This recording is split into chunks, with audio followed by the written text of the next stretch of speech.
हम स्टार्ट करते हैं sexual reproduction in flowering plant. उस चैप्टर का सबसे पहला पॉइंट जो हम लेकर चलते हैं वो कौन सा? Flower is a modified shoot. अब ये क्या कारण है? एक्चुअल में जब sexual reproduction in flowering plant पढ़ेंगे, इसका मतलब हमें ये चीज देखनी है कि सेक्सुअल रिप्रोडक्शन के लिए प्लांट का कौन सा पार्ट मॉडिफाइड हुआ है। अब हम इससे रिलेटेड एक कॉन्सेप्ट लेकर चलते हैं। एक्चुअल में जब सीड जर्मिनेट होता है, जैसे ये मान लिया ये सीड है ना, ये जब जर्मिनेट होगा तो इससे दो स्ट्रक्चर निकलते हैं, रेडिकल और प्लूम्यूल। ये रूट सिस्टम बनाएगा, ये रूट सिस्टम बनाएगा और ये शूट सिस्टम बनाएगा। अब शूट सिस्टम में ये मैं यहाँ से ये रूट बना देती हूँ, primary root, secondary root, etcetera etcetera, ठीक है। और शूट सिस्टम बनाएगा तो ये देखिएगा, पहले ये इस टाइप से कोलियोटाइप निकला और यहाँ से लीफ प्राइमोर्डिया निकलते हैं, यहाँ से लीफ प्राइमोर्डिया निकलते हैं और ये फिर आगे लेंथ बढ़ाते रहते हैं। अब इसकी लोकेशन कैसे होती है इसको थोड़ा हाईलाइट करते हैं, ठीक है। ये देखिएगा, ये यूं शूट एपेक्स और शूट एपेक्स को ये कवर्ड की भी कौन? लीफ प्राइमोर्डिया, ये लीफ प्राइमोर्डिया जो कि हम ये कह रहे हैं। अब लीफ प्राइमोर्डिया के एक्सिस में जो रिमेन बिहाइंड टिश्यू रह जाते हैं मेरिस्टेमेटिक, इन्हें हम क्या कहते हैं? एक्सिलरी बड। ये एक्सिलरी बड, ये देखो एक्सिलरी बड, ये एक्सिलरी बड जब वेजिटेटिव जो है फेजेस चल रही होती है, या में वो प्लांट की वो फेज जिसमें केवल सोमैटिक ग्रोथ हो, वेजिटेटिव फेज कंप्लीट हो रही हो, तब तक तो ये क्या करती है, या तो ये ब्रांच डेवलप कर लेती है ना। देखो जैसे ये मैंने कहा ये स्ट्रक्चर, तो उस स्थिति में ये एक्सिलरी बड के लेटरल साइड से क्या निकलती है? ब्रांच डेवलप होती है। अब ब्रांच में वापस वही नोड, इंटरनोड, ये वाला लोकेशन क्या कहलाता है? हमारा नोडल रीजन कहलाता है। इसी टाइप से ये आगे ग्रो करती रहेगी और अगली स्थिति क्या हो जाएगी? ये देखिएगा नेक्स्ट, जैसे मैंने मान लिया ये वाला कंडीशन बनाई, तो ये देखो यहाँ से ब्रांच निकली ना, और इस ब्रांच में भी वैसे ही वापस हो जाएंगे और ऐसे नीचे भी लगातार, जैसे मान लिया हो सकता है डायरेक्ट लीफ निकले, है ना, और या फिर हो सकता है कि ब्रांच से जो है लीफ निकले। कहने का मतलब एक्सिलरी बड से या तो जो है लीफ निकलेगी और लीफ के जो एक्सिलरी बड है ही है, और या तो वो ब्रांचिंग निकलेगी, अगर स्टेम ब्रांच हुआ तो ब्रांचिंग निकलेगी, और नहीं तो वो लीफ के एक्सिस में होगी। और अब आओ अगली बात करते हैं, मॉडिफाइड शूट का हिसाब चल रहा था। तो अब देखो जैसे ये अपर वाली पोजीशन है, इसमें वापस वो लीफ प्राइमोर्डिया, तो लीफ हमेशा क्या एक्रोपिटल ऑर्डर में निकलती है। जो ओल्ड लीफ है वो नीचे की तरफ रहेगी, है ना, ओल्ड लीफ है वो नीचे रहेगी और न्यू लीफ है वो ऊपर की तरफ आएगी। तो इस ऑर्डर को क्या कहते हैं? एक्रोपिटल ऑर्डर कहते हैं। कुल मिलाकर मेरा मतलब क्या था कि ये नीचे रूट सिस्टम है और ये शूट सिस्टम है। ये रूट सिस्टम हो गया, है ना, और ये पूरा का पूरा क्या हो गया? शूट सिस्टम हो गया। अब शूट सिस्टम में जब तक प्लांट की वेजिटेटिव फेज चलती है तब तक तो क्या होता है? स्टेम, ब्रांच, लीफ और एक्सिलरी बड, है ना, ये सब डेवलप हो रही होती है। लेकिन जब वेजिटेटिव फेज पूरा हो जाती है, जो कि एनुअल, बाइनियल, पेरिनियल के भी डिफरेंट स्पीसीज में ये वेजिटेटिव फेज का ड्यूरेशन वेरी करता है। अब जैसे ही वेजिटेटिव फेज पूरा होगी, प्लांट की लीव्स, है ना, और ये जो शूट मेरिस्टेम है, ये कुछ जो है लाइट का एक निश्चित पीरियड, जिसे हम फोटो पीरियडिज्म वाले चैप्टर में पढ़ते हैं, और ऐसी टेम्परेचर जो कि हम आर्टिफिशियली दे तो वर्नलाइजेशन में भी पढ़ते हैं। मतलब कुल मिलाकर यहाँ पर एक निश्चित ड्यूरेशन का लाइट पीरियड और जो है थर्मो पीरियड लेकर यहाँ हार्मोन सीक्रेट होना शुरू होते हैं, हार्मोन स्टिमुलेट होते हैं, जो कि फ्लोरिजन हार्मोन को स्टिमुलेट करेंगे, जिसमें हम जनरली मानते हैं कि जिब्रेलिन जो है वो फ्लोरिजन को स्टिमुलेट करता है। अब ये हार्मोन जो है क्या करेगा? ये जो एक्सिलरी बड थी, जो कि अभी तक वेजिटेटिव ग्रो कर रही थी, है ना, अब ये क्या करेगी? वेजिटेटिव बड फ्लोरल बड में कन्वर्ट होना शुरू हो जाएगी। जैसे मैं ये कह रही हूँ कि जैसे ये वाला, ये यहाँ से करते हैं, जैसे ये हमारी अभी तक तो क्या थी? वेजिटेटिव बड थी, क्योंकि अभी ये वेजिटेटिव फेज को पूरा करने का रोल कर रही थी। लेकिन क्या हुआ, जैसे ही निश्चित थर्मो पीरियड और निश्चित लाइट पीरियड लिया तो यहाँ क्या हो गया, हार्मोन स्टिमुलेट हुए, हार्मोन स्टिमुलेट हुए। इन हार्मोन स्टिमुलेट होने से क्या होता है, देखो यहाँ नीचे बढ़ते हैं। अगली कंडीशन क्या होगी, जैसे ये देखिएगा, ये लीफ थी और अब ये बर्ड जो कि वेजिटेटिव बर्ड थी वो किस में कन्वर्ट होना शुरू हो जाएगी, फ्लोरल बर्ड में कन्वर्ट शुरू हो जाएगी, फ्लोरल बर्ड में कन्वर्जन कर लेगी, यानी कि modified floral vegetative bud converted to floral bud, है ना। अब क्या होता है, इसका मतलब फ्लावर आने से पहले ही ये डिमार्केशन शुरू हो जाता है कि प्लांट में कुछ हार्मोनल चेंज हुए और इस हार्मोनल चेंज के कारण ही यहाँ कुछ मॉर्फोलॉजिकल चेंज भी आए। तो फ्लावर आने से पहले इस बात का साइन होना शुरू हो जाता है कि यहाँ फ्लावर होना स्टार्ट होंगे। अब आता है हमारा जो मेन मुद्दा था यहाँ कि फ्लावर एक मॉडिफाइड शूट है ना। तो हम अब पहले बात करें, शूट में क्या था, एक स्टेम जिसे हम क्या कहते हैं, एक्सिस, ठीक है। एक्सिस में क्या है, ये नोड और नोड के बीच का पोर्शन इंटरनोड, है ना। तो इसका मतलब एक्सिस पर क्या प्रेजेंट है, node and internode, okay, node and internode. अब नोड पर क्या प्रेजेंट है, नोड तो आपको पता है डेफिनेशन वही होती है कि जहां से लीफ अराइज हो उसे नोड कहते हैं। तो इसका मतलब नोड से क्या निकली, लीफ निकली, ओके। अब देखो, जब वेजिटेटिव ग्रोथ कर रही थी तब तो जो लीफ थी वो फोटोसिंथेटिक थी, यानी यहाँ से ग्रीन लीफ निकल रही थी। लेकिन जब ये बर्ड रिप्रोडक्टिव बर्ड में कन्वर्ट हो और अब रिप्रोडक्टिव के बेस पर लीफ निकालेगी तो वो लीफ फ्लोरल लीफ कहलाएगी। देखते हैं आप आगे, है ना, ये देखिएगा, आगे हिसाब करते हैं। अब हमारा पोर्शन था कि इसे मॉडिफाइड शूट क्यों कहा। तो देखो, ये एक्चुअल में क्या होता है, ये जो शूट है ना, जैसे मैं कहूँ ये ऐसे पोर्शन था, ये यू शूट चल रहा था, अब ये क्या हो गया, फ्लैट हो गया, ठीक है। और फ्लैट होकर क्या गया, थैलामस बना दिया।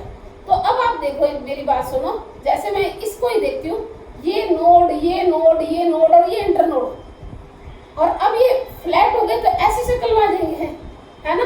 तो इसका मतलब नोड कहाँ होंगे, यहाँ, ऐसे यहाँ नोड होंगे। तो इसका मतलब क्या हो गया, थैलामस पर क्या प्रेजेंट होंगे, नोड होंगे। अब नोड से अभी जब वेजिटेटिव थी तब तो ग्रीन लीफ निकल रही थी, लेकिन अब ये शूट क्या हो गई, रिप्रोडक्शन के लिए मॉडिफाइड हो गई। तो इसका मतलब क्या हो गई, इसमें फ्लोरल लीफ लगेगी। और इस मॉडिफाइड जो एक्सिस है, जिसको अब थैलामस कहते हैं, जो फ्लैट हो गया है, उसमें इस नोड के 4 रोल होंगे। जैसे मैं एक छोटा सा, देखो ऐसे शक्ल बना के बताती हूँ। जैसे ये है ना, तो एक नोड वाला सर्किल तो ये, ठीक है, दूसरा ये, ओके, तीसरा ये और चौथा सेंटर मोस्ट।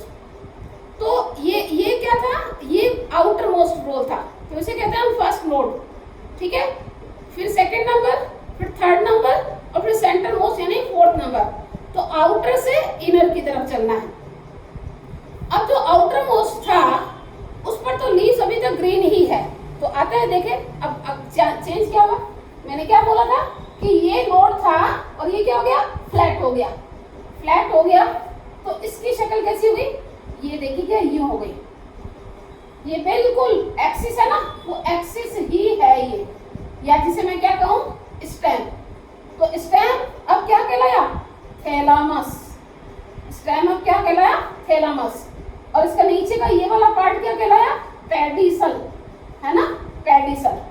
अब आओ जरा आगे देखते हैं, अभी और करेंगे आगे। अब देखो, ये नोड को, अब क्योंकि 3D डायग्राम तो नहीं है ना, इसको ऐसे ही नोट करते हैं। ये नोड है, ये मैं जान के दूर बना रही हूँ, ध्यान रखना।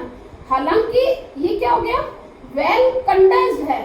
अच्छा ध्यान रखना, ये मॉडिफाइड कंडेंस्ड शूट होता है ना। जैसे यहाँ पे क्या है, नोड दूर दूर है तो हमें क्लियर कट दिख रहे हैं और इसके बीच में इंटरनोड भी दिख रहा है। लेकिन जब ये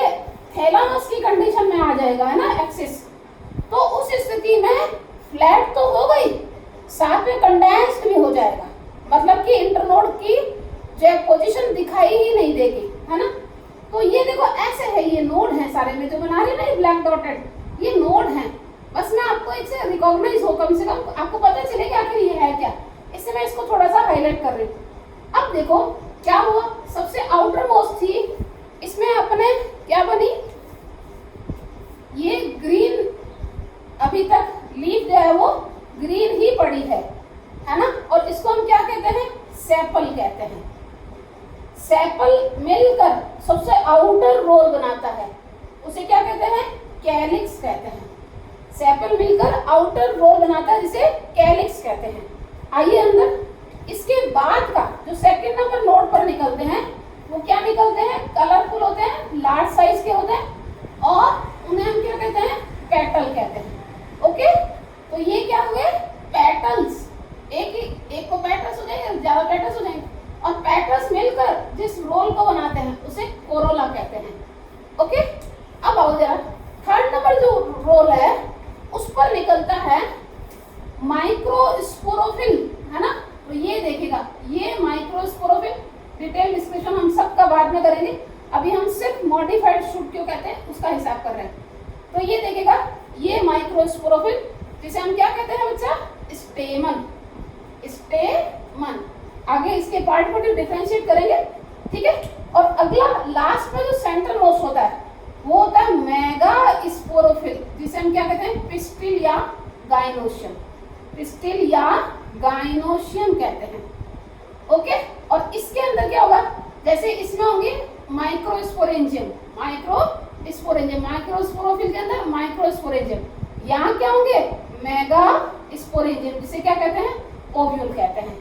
तो अब देखो, यहाँ तो थी ग्रीन लीफ, है ना, जो फोटोसिंथेसिस कर रही थी, लेकिन यहाँ लीफ मॉडिफाइड हो गई, एराइज ये भी नोड से ही हो रही है, ठीक है। लेकिन आउटर मोस्ट जो क्या कहते हैं, फ्लावर का जो पार्ट है ना, जो रोल है, वो अभी तक ग्रीन है।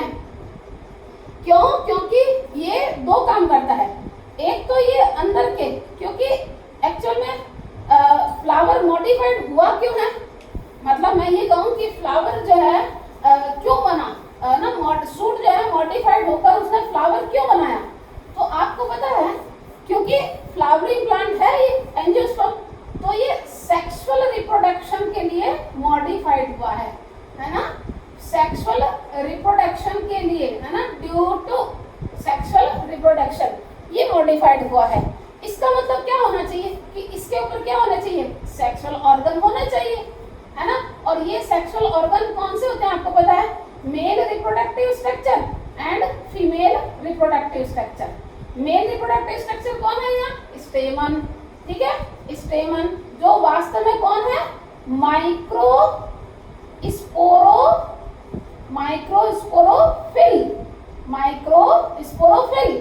और फीमेल रिप्रोडक्टिव स्ट्रक्चर कौन है, अभी बोला था सेंटर में, तो इसे क्या कहते हैं, पिस्टिल या क्या कहते हैं, गाइनोशियम, पिस्टिल या गाइनोशियम। और ये क्या कहलाती है, जैसे ये माइक्रोस्पोरोफिल थी, ये क्या कहलाती है, mega sporophyll.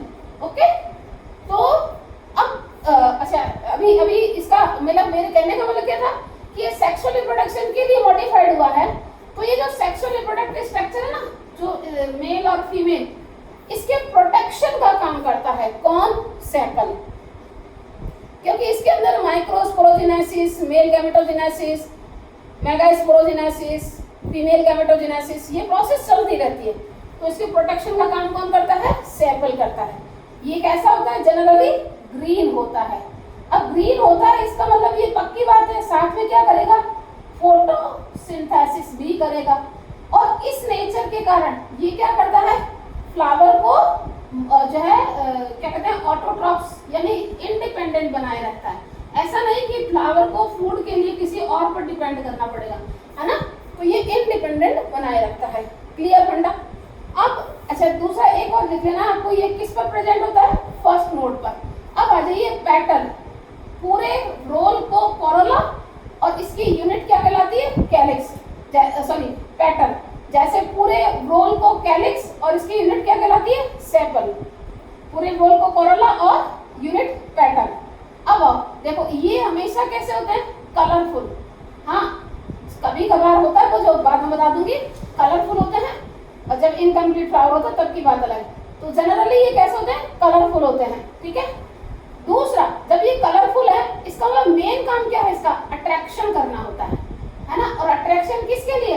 Attraction for pollination, attraction for pollination, okay. क्योंकि आगे आप इस चैप्टर में पढ़ोगे पॉलिनेशन के कई सारे डिवाइसेस, कई सारे फैक्टर है, वो सारे पढ़ोगे तो उसमें काम आएंगे। आपको पता चलेगा कि जूफिलिका और स्पेशली एंटोमोफिलिका ये बहुत ही जरूरी कैरेक्टर है, ठीक है। तो ये अट्रैक्शन फॉर पॉलिनेशन, ओके। और साथ में प्रोटेक्शन भी करता है, ठीक है, साथ में प्रोटेक्शन भी करता है किसका? मेल और फीमेल रिप्रोडक्टिव स्ट्रक्चर का। अब आइए स्टेमन, देखो मैं यहीं पे नाम लिखूंगी इसका। सबसे ऊपर वाला पार्ट क्या कहलाता है? Anther, okay. इसके नीचे का पार्ट ये क्या कहलाता है? फिलामेंट कहलाता है, ठीक है। तो ए और बी ये मिलकर क्या बनाते हैं? स्टेमन। ए प्लस बी मिलकर क्या बनाते हैं? स्टेमन। और स्टेमन की संख्या एक से अधिक हो सकती है, जैसे सेपल है, इसकी संख्या एक और एक से अधिक हो सकती है, जनरली वैसे अधिक ही होती है। ऐसी इसकी संख्या भी जो है एक से अधिक होती है, और स्टेमन की संख्या भी वैसी एक से अधिक भी होती है। तो अब स्टेमन का पूरा रोल कहलाता है एंड्रोशियम, एंड्रोशियम, ओके। ऐसे आ जाइए, ये कौन सा है? नीचे का सबसे नीचे वाला पार्ट, ये कौन कहलाता है? ओवैरी, ओके। पहला बेसल पार्ट ओवैरी, दूसरा मिड पार्ट ये क्या कहलाता है? स्टाइल। तो दूसरा पार्ट कौन है? स्टाइल, ठीक है। और सबसे अपर मोस्ट पार्ट जो कि जनरली ऐसे जो है लोब्ड होता है, और इसे क्या कहते हैं? Stigma, stigma. तो ये थर्ड, तो 1, 2 एंड 3 ये तीनों मिलकर क्या कहलाते हैं? देखो, अब इसकी जो यूनिट है ना वो कहलाती है कार्पल, ठीक है। और कार्पल एक या एक से अधिक हो सकते हैं, तो वो टोटली मिलाकर क्या कहलाता है? पिस्टिल। और क्या कहलाएंगे? Gynoecium, gynoecium, okay. तो मेल रिप्रोडक्टिव स्ट्रक्चर एंड्रोशियम और फीमेल क्या हो गया? गाइनोशियम कहलाता है, ठीक। तो ये अब आते हैं, हम ये कह रहे हैं कि ये स्ट्रक्चर मॉडिफाइड क्यों हुए? सेक्सुअल रिप्रोडक्शन के लिए। सेक्सुअल रिप्रोडक्शन का रिजल्ट क्या होता है? वास्तव में हमें क्या बनाना होता है? अभी इसी चैप्टर का लास्ट में पढ़ेंगे हम कि सेक्सुअल रिप्रोडक्शन का जो फाइनल प्रोडक्ट होता है ना, फाइनल प्रोडक्ट होता है वो क्या होता है? सीड होता है। क्योंकि सीड क्या होती है? एक जनरेशन बनती है और नेक्स्ट जनरेशन को प्रोड्यूस करती है, यानी 2 जनरेशन के बीच का हिसाब है ये।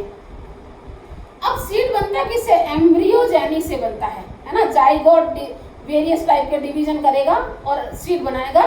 तो इस प्रोसेस को, इस मैकेनिज्म को हम एम्ब्रियोजेनी कहते हैं। इसका मतलब मैं एक शब्द बोल सकती हूँ।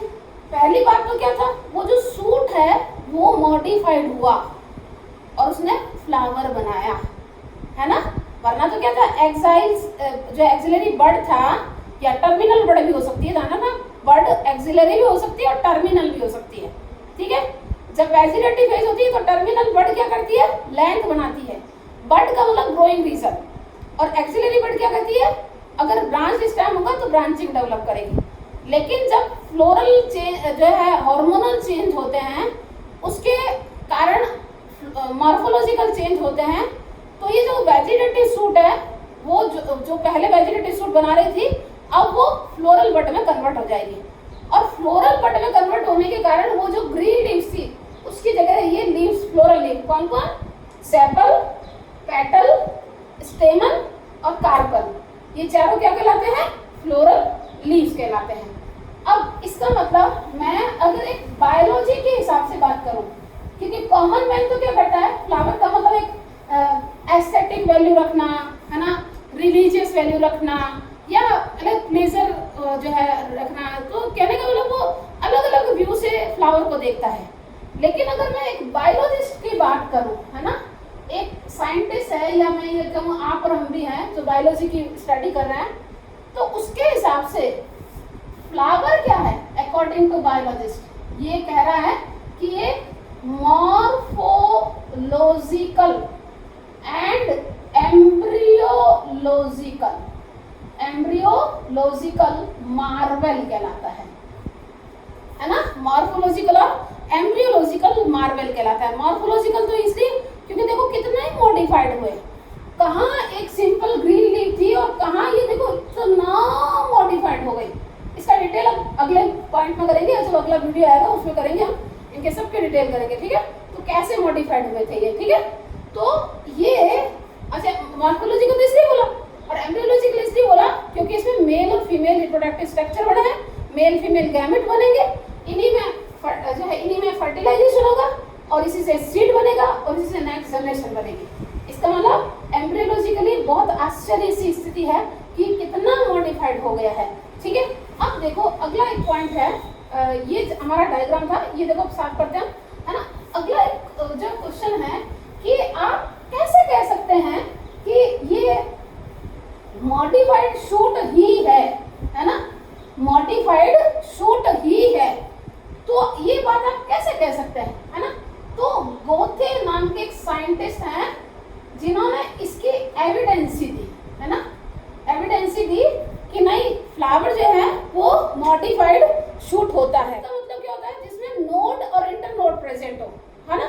तो हम कहते हैं कि इसका मतलब ये तो हम कहते हैं कि ये जो सेपल, पेटल, स्टेमन और कार्पल ये लीफ है मान लिया और लीफ नोड से प्रेजेंट हुई, तो अब कैसे शो करोगे कि इसमें इंटरनोड भी है, क्योंकि नोड है इसका मतलब दो नोड के बीच में स्पेस होना चाहिए और वो तो सूट में क्लियर दिखता है, लेकिन यहाँ तो दिख नहीं रहा, तो कैसे शो करोगे।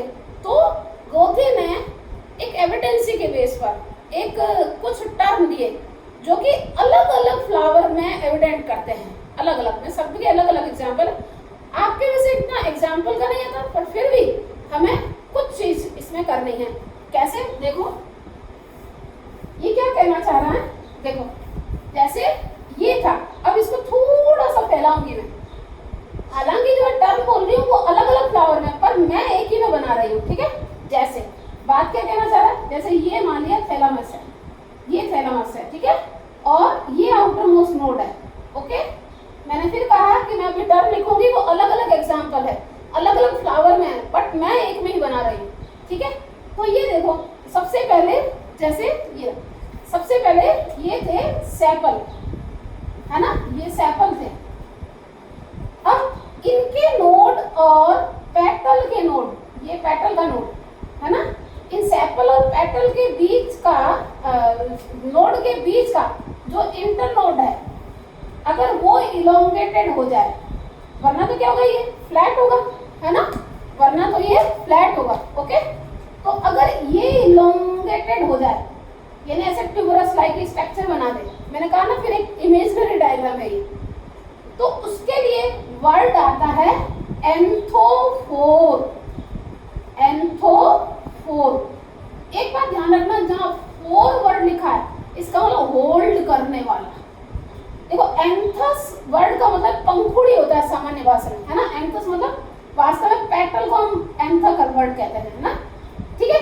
तो इसका मतलब ऐसा इंटरनोड जो पेटल को होल्ड किया हुआ है, उसके उसको क्या कहते हैं, एंथोफोर। किसमें मिलता है, डाईएंथस, किसमें मिलेगा, डाईएंथस, ओके। अब आते हैं नेक्स्ट अपना पॉइंट, यहीं से इसी से करते हैं। जैसे ये पेटल वाले नोड थे, अब मैं देखो इनको स्टेमन वाले नोड बना रही हूँ, तो ये देखो ये स्टेमन का है ना, ये स्टेमन निकला। अब हमें क्या करना है कि इस स्टेमन और पेटल के बीच के नोड को अपने को क्या करना है, इलोंगेटेड करना है, ताकि ये पता चले कि ये इंटरनोड है ना। तो ये कह रहा है कि ऐसा कैरेक्टर जो स्टेमन को होल्ड करके रखे, तो इसका मतलब क्या हो जाएगा, मैं इस कलर से अलग लिख रही हूँ, इसको क्या कहेंगे, एंड्रोफोर, एंड्रोफोर। देखो एंथोफोर मतलब पेटल को होल्ड करने वाला और एंड्रोफोर मतलब एंड्रोशियम यानी स्टेमन को होल्ड करने वाला, ओके। ये एग्जांपल किसमें मिलता है, पैसीफ्लोरा, पैसीफ्लोरा जिसे पैसन फ्लावर भी कहते हैं, क्लियर। तो ये याद रखना आपने को, ठीक है। अगला आता है देखो, अब इसके बाद कौन होगा, गाइनोशियम होगा, इसमें कोई बात ही नहीं है ना। तो ये देखो सेंटर मोस्ट नोड है और इससे निकला ये गाइनोशियम, ओके, ये गाइनोशियम। अब एंड्रोशियम और गाइनोशियम के बीच का इंटरनोड अगर इलोंगेटेड हो जाए तो क्या नाम आएंगे? अब सबको समझ में आने लग गया ना, तो इसको क्या बोलूंगी मैं? गाइनोफोर, यानी कि गाइनोशियम को होल्ड करने वाला। और इसका पॉपुलर एग्जांपल है कैपेरिस, कैपेरिस, ओके, कैर जिसे कहते हैं। अब आ जाओ कार्पोफोर, पता है क्या? बहुत ही फेमस टाइप का है। देखो ये एक कार्पल, मतलब मैं इसका टीएस इसका कर रही हूँ ना, टीएस, ये देखो ये एक कार्पल और ये एक कार्पल, इसको होल्ड कर रहा हूँ, इनके बीच में इंटरनोड है ना वो इलोंगेटेड, मतलब ये देखो ये यू टाइप का है ना, ये कार्पल है और ये दूसरा कार्पल है, और ये जो शक्ल बन रही है ना इसको हम कहते हैं कार्पोफोर। ये बहुत ही फेमस एग्जांपल है, ध्यान रखना। और फैमिली अम्बेलिफेरी में होता है, अम्बेलिफेरी फैमिली में, जिसे हम क्रीमोकार्प फ्रूट कहते हैं। तो ये क्रीमोकार्प फ्रूट में क्रीमोकार्प लिखा है, ठीक है, थोड़ा छोटा लिखा है। क्रीमोकार्प फ्रूट में कार्पोफोर पाया जाता है। कौन सी फैमिली का कैरेक्टरिस्टिक फीचर है? अम्बेलिफेरी का, ओके, अम्बेलिफेरी, जिसका नया नाम है एपिएसी। क्लियर? तो आओ जरा, कहाँ लिखा अपन है? ये देखो, ये कार्पोफोर, ओके, ये कार्पोफोर कहलाता है। अभी बोला था मैंने, जैसे कोरिएंडर है ना, कोरिएंडर, फोइनिकुलम, ओके, सौंफ, धनिया है ना, फोइनिकुलम। कौन सी फैमिली है ये? अम्बेलिफेरी, अम्बेलिफेरी, जिसका नया नाम क्या है? Apiaceae, Apiaceae, okay. तो ये इसके लिए बहुत ही फेमस एग्जांपल है। अब देखो जो हम बना नहीं पाते तो उसको हम यहाँ लिख रहे हैं, देखो यहाँ पे लिख रहे हैं, इन दोनों के बीच में लिख रहे हैं गाइनेंड्रोफोर, गाइनेंड्रोफोर। ये थोड़ा सा डाउटफुल वर्ड है, कुछ जो है थ्योरी ये कहती है जिसमें ऐसा इंटरनोड हो जो गाइनोशियम और एंड्रोशियम दोनों को ओवरलैप कर दे, लेकिन पॉपुलर जो वर्ड चल रहा है वो है कि जिसमें गाइनोफोर और एंड्रोफोर दोनों प्रेजेंट हो, तो उस कंडीशन को हम गाइनेंड्रोफोर कहते हैं। उसको क्या कहते हैं? गाइनेंड्रोफोर। गाइनेंड्रोफोर का एग्जांपल क्या? क्लियोम गाइनेंड्रा, क्लियोम गाइनेंड्रा, ठीक है, क्लियोम गाइनेंड्रा। हालांकि इनके एग्जाम्पल ज़्यादा फेमस नहीं है, बट फिर भी आपको कहीं कहीं क्वेश्चन बैंक में इधर उधर कहीं मिल जाते हैं, तो वहाँ पे हमें इसकी ज़रूरत पड़ती है। तो ये था हमारा typical structure of angiosperm flower.